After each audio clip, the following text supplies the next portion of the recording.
అందరూ గమనిస్తాను. ఇప్పుడు ఒక ఈడు జార స్త్రీ సందు దగ్గరే పొంచున్నాడంటే అర్థమైంది. అర్థం ఏంటి? వీడికి ఆ స్త్రీ చెడ్డదని తెలుసు. అది విషయం. తెలియకపోతే వాడు ఎందుకు అక్కడ నడుస్తాడు? తెలియకపోతే వాడు ఎందుకు దాని ఇంటి వాకిటికి వెళ్తాడు? అటే వాడి అడుగులు ఎందుకు పోతాయంటే ఆమె యొక్క స్థితి గురించి అప్పటికే అందరికీ తెలుసు.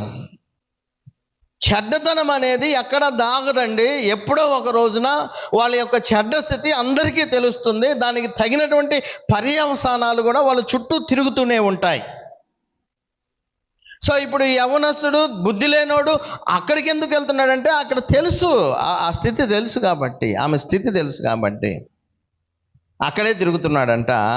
అంతటా వేశ్యావేషము వేసుకొనిన కపటము గల